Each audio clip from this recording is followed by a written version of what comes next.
भगवान श्री कृष्ण की लालन पालन स्थली गोकुल के परमहंस आश्रम में यादव समाज की महिला अहिरानियों द्वारा महारास का आयोजन किया गया।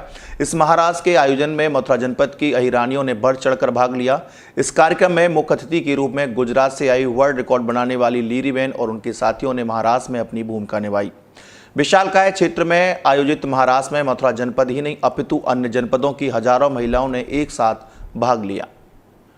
बड़े मैदान में जब महारास का आयोजन किया गया तो ऐसा लग रहा था कि मानो भगवान श्री कृष्ण की समस्त सखियां अहिरानियां और प्रेम बस भगवान श्री कृष्ण के साथ हों। विभिन्न स्वरूपों में इस महारास में शामिल हो रहे इस महारास के भव्य आयोजन को देखने के लिए भारी संख्या में आसपास के लोग पहुंचे तथा सभी अहिरानियां एक ही परिधान में महारास में शामिल हुई और उनके द्वारा भगवान श्री कृष्ण का आह्वान किया गया। जिस वक्त भगवान श्री कृष्ण का आह्वान किया गया और महारास का आयोजन किया गया, सभी अहिरानियां भक्तिभाव से विभोर उठी। कार्यक्रम में उपस्थित अहिरानियों द्वारा भगवान श्री कृष्ण का आह्वान किया गया तथा महारास एक ही परिवेश में एक ही गणवेश में किया गया, जिसको देखने के लिए जहां भक्तजन और आम जनमानस भारी संख्या में जुटा तो वहीं पूरे महारास में हर तरफ भगवान श्री कृष्ण की गूंज दिखाई दे रही थी। महारास समाप्त होने के बाद आयोजकों द्वारा सभी अहिरानियों का फूल बरसाकर जोरदार स्वागत किया गया और अगले वर्ष के लिए फिर से आमंत्रित किया गया। कार्यक्रम के संबंध में गुजरात से आई लीरीबेन एवं अन्य साथियों ने अपने अनुभव कुछ इस प्रकार से साझा किए।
भगवान श्री कृष्ण की पवित्र नगरी गोकुल में आज महारास हुआ है। अहिरानियों द्वारा महारास किया गया है। इस समय हमारे साथ मौजूद है गुजरात की लीरीबेन और उनकी मंडली, जिन्होंने की महारास करके एक वर्ल्ड रिकॉर्ड बनाया था। इनसे जानेंगे कि आज मथुरा आगमन पर और महारास करने के दौरान किस तरह का अनुभव रहा, भगवान श्री कृष्ण की किस तरह की अनुभूति रही। आपका बहुत बहुत स्वागत है कृष्ण की नगरी में। आप बताए कैसा अनुभव रहा आपका। जय द्वारकाधीश।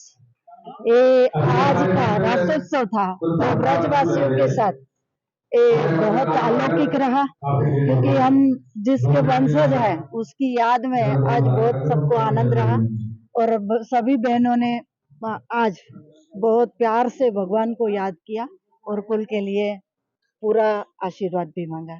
जी, कैसा अनुभव रहा आपका। दूसरी बार मथुरा आई है, पहली बार आप जन्माष्टमी की यात्रा निकली थी। मथुरा ऐसे तो हमारा ही है, किसने कहा हम आए, वो तो सालों साल से आते ही रहते। मथुरा वासी जब थे तभी तो कृष्ण द्वारका आए, तो हम भी उसके साथ चले गए थे। तो बार बार ऐसे तो मन से आते रहते थे, मगर एक द्वारिका और जन्मभूमि और कर्म भूमि का जोड़ान के लिए हम आए हैं।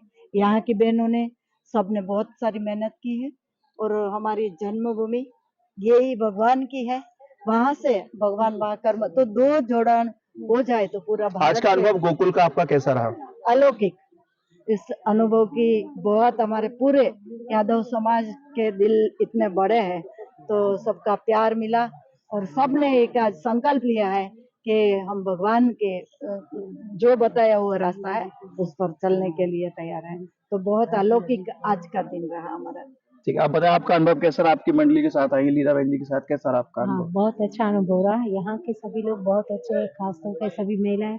और हम लोग तो कृष्ण भक्ति के लिए आए थे, तो हमें तो लगा कृष्ण से ही रहा है। तो हम सबका अनुभव बहुत, यहाँ की महिलाओं को और हम सभी को कृष्ण भक्ति का अनुभव हुआ है।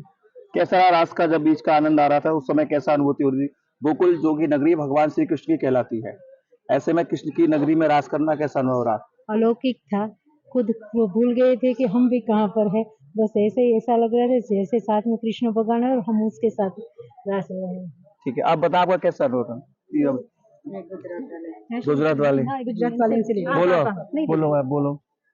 बहुत बढ़िया रहा। जैसे ऐसा लगा कि कृष्ण तो हमारे साथ ही है, सारी गोपियों के साथ खेल रहे थे। जय द्वारिकाधीश। आप बताएं आपका अनुभव पूरा कैसा रहा अब तक का सबके साथ जय का? श्री कृष्णा सर, पहली बार मथुरा में ऐसा प्रोग्राम हुआ जिसकी उम्मीद भी नहीं थी और लिली बहन उसकी मार्गदर्शक रही हमारी। और जिस समय हम उसका रास को कर रहे थे, कहीं ना कहीं ऐसा अनुभव हो रहा था, पूरे शरीर के रोंगटे खड़े होने शुरू हो गए। तो लग रहा था कि साक्षात प्रकट हो चुके हैं और ये सब इन्हीं के कारण संभव हुआ। और अभी भी शायद मैं बोल रही हूँ, मेरे रोंगटे खड़े हो रहे हैं। इससे ज्यादा शायद अलौकिक कुछ हो ही नहीं सकता। आप बता रहे हैं बहुत मेहनत की सारी टीम ने आपकी ने, कैसा अनुभव रहा जय आपका श्री पूरा? कृष्णा। सारी टीम के साथ साथ सबसे ज्यादा हमारे प्रहलाद भाई साहब ने मेहनत की, बहुत अच्छा अनुभव रहा।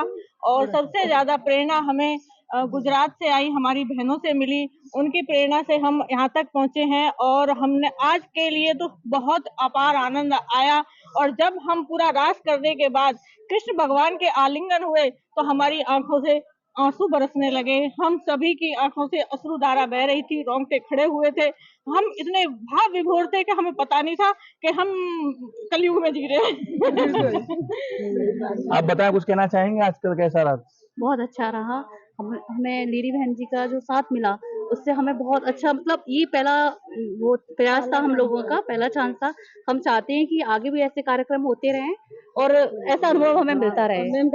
आप बताएं, आप तो कार्यक्रम करती रहती है, कैसा अनुभव रहा? गायत्री की बात करें आपका अनुभव? हाँ जी, मैं गायत्री परिवार से हूँ, सीमा यादव। और आज का अनुभव लीरी दीदी और उनकी टीम का बहुत बड़ा धन्यवाद है कि उन्होंने आज हमें फिर से पुनः उस युग में पहुंचा दिया कि हमें ये एहसास हो रहा था कि हमारे साथ कृष्ण इसी तरीके से नाचे होंगे कभी। आज हम पुनः उसी युग में पहुंच गए थे। हम बिल्कुल भूल चुके थे कि हम कहाँ खड़े हैं। आप बताएं आपका अनुभव कैसा रहा आज का? ये अलौकिक आनंद की बात ही अनेरी है, क्योंकि यदा यदा ही धर्मस्य ग्लानिर्भवति भारत अभ्युत्थानं धर्मस्य तदात्मानं सृजाम्यहम्। और इसीलिए आज लगता है कि कृष्ण ने आज हमारे साथ रास ले ही लिया है। आप बताएं। हम लोग हमेशा से सोचते ही रहते थे कि हाँ लीली बहन से जुड़े हैं तो कुछ हम भी करेंगे आगे जाके, लेकिन आज हम लोगों ने 1 महीने से जो प्रैक्टिस की है उस हिसाब से आज हम लोगों ने ठीक किया। और हमारा जो ग्रुप है, जितने भी हैं, उन्होंने बहुत मेहनत की घर घर जाकर, तब हम कहीं जाके आज थोड़ा सा सक्सेस हुए हैं। हम चाहते हैं कि हर साल हम ऐसे ही बढ़िया प्रोग्राम करें। धन्यवाद। आप बताएं कैसा अनुभव रहा आपका? आज यहाँ सभी महिलाएं, सभी अहिरानियां गोकुल में महाराज की प्रस्तुति की है और यहाँ पर हम अपनी लीरी बहन का बहुत बहुत स्वागत अभिनंदन करते हैं जो कि गुजरात से आई हैं। और ये सब अहिरानियां श्री कृष्ण की भक्ति में लीन होकर इस कलयुग में द्वापर युग का आभास हमें हुआ और हमें ऐसा प्रतीत हुआ कि जैसे कृष्ण हमारे साथ सब महिलाओं के साथ रास कर रहे हों। और हमें ऐसी अनुभूति हुई, हमारे सबके रोंगटे खड़े हो गए, बहुत सी महिलाओं के तो अश्रु चलने लगे। हमें यही नहीं होश था कि हम कहाँ पर हैं, किस जगह पर हैं। साक्षात परमपिता परमात्मा का हमें आह्वान हुआ, हमने आह्वान किया, हमें उन्हें मन ही मन में पुकारा और हमें उनके दर्शनों का अनुभूति और एहसास भी हुआ। मैं बहुत बहुत धन्यवाद करती हूँ। जी बताएं। अच्छे से बोलिए। बताइए, अच्छे से बोलते मैं आज से 1 साल पहले मैंने लीली बहन को बताया था। मैं द्वारका गई थी 1-1.5 साल पहले। तो जैसे मैंने द्वारका में कदम रखा तो मुझे बस मेरे आंखों में आंसू थे। मैं रोज आ रही थी, मैंने इनको बताया था अभी 2 दिन पहले, कल ही बताया था आई थिंक। और मैं बस मेरे मुंह से ये निकल रहा था कि आप यहाँ क्यों आ गए। और लोग मुझे देख रहे थे कि मतलब ये रो रही है लेडीज, बट मेरी आंखों के आंसू रुक ही नहीं रहे थे। बस मैं बोले यार कि आप यहाँ क्यों आ गए। सर मैं ये कहना चाहती हूँ कि मुझे विशेष खुशी है कि मैं भगवान श्री कृष्ण के समोरा में सम्मिलित हुई, और ये भी खुशी है कि मैं यदुवंशियों के साथ अपना परिवार के साथ अपनी ये माहौल, ये खुशी हर्षोल्लास मनाया मैंने। इस बात की मुझे विशेष खुशी है। और जो महान आत्मा होती है ना, वो रमी रहती है हमारे अंतर्गत में। हाँ, ये भगवान श्री कृष्ण की जो आत्मा है वो हर जगह हमारे ऊपर कृपा कर रही हैं, और हमें विशेष खुशी है कि वो हमारे कुल में पैदा हुए और हम उनका आज नमन कर रहे हैं। जिन्हीं शब्दों को कहना। ठीक है, धन्यवाद। ये थी गोकुल की नगरी जहाँ भगवान श्री कृष्ण के जो रास हुआ, महारास हुआ, उसमें गुजरात से लेकर के मुंबई, महाराष्ट्र, मथुरा जनपद समेत अन्य कई प्रांतों की महिलाओं ने, अहिरानियों ने यहाँ भाग लिया और एक नई अनुभूति का एहसास किया। ज्यादातर महिलाओं का जो अहिरानी तो कहना था कि उनका ऐसा अनुभव रहा महाराष्ट्र के दौरान जैसे भगवान श्री कृष्ण उनके बीच में हो, क्योंकि कहा भी जाता है कि ब्रज रज में जो ब्रज का रज है, उस रज में भगवान श्री कृष्ण का वास होता है। चाहे कोई व्यक्ति हो, पशु हो, पक्षी हो, पत्ते हो, कुछ भी हो, पेड़ हो, सभी में भगवान श्री कृष्ण का वास है। ऐसे में जब महारास हो तो फिर भगवान श्री कृष्ण के दर्शन करना और भी सुलभ हो जाता है। न्यूज़ के लिए रवि यादव।